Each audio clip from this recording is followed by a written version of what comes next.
አሰላሙ አለይኩም ወራህመቱላሂ ወበረካቱ። ሰላም ውድና የተከበራችሁ የካሊዳ በዩቲዩብ ቻናል ሰዎች፣ እንግዲህ ቻናል ያላችሁ ልጆች ዩቲዩብ አዲስ ህግ ያወጣው አለ። እሱም ቻናላችሁ የተሻለ ብር እንዲቆጥር ራሱ ያመጣው ህግ ነው። ከበፊቱ የተሻለ ብር እንዲቆጥር ማለት ነው። እናንተ አንድ ነገር ብቻ በመንካት ከዛ የተሻለ ብር እንዲቆጥርላችሁ የምታደርጉበት ሲስተም ነው ማለት ነው። እና አሁን ገብቼ ላሳያችሁ። በጣም ቀላል ሲስተም ነው።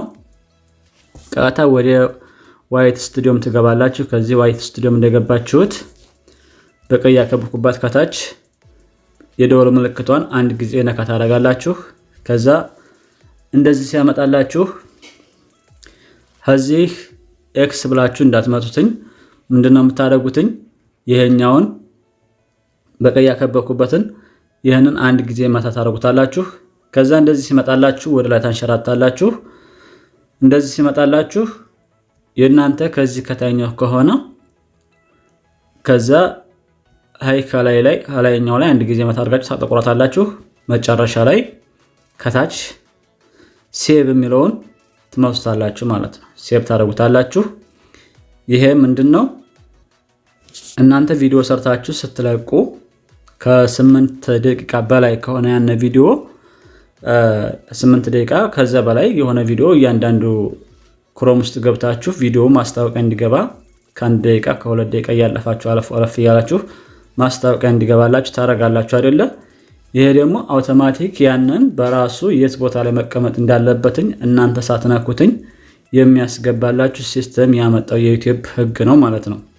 በተሻለ ሁኔታ ብር ይቆጥራል በራሱ እንደዚህ አውቶማቲክ ሲያስገባ እናንተ ከምታስገቡትኝ እሱ በራሱ ፈቅዶ ያስገባበት ቦታ ላይ ትክክለኛ ማስታወቂያ ይገባል ማለት ነው። ለምሳሌ 10 ደቂቃ ቪዲዮ ሰርታችሁ ለቀቃችሁ። ከዛ ለፍለፍ ያላችሁ አንድ ቪዲዮ ላይ 5 ጊዜ ማስታወቂያ እንዲገባ አድርጋችሁ እናንተ ሞክ አረጋችሁት ማለት ነው።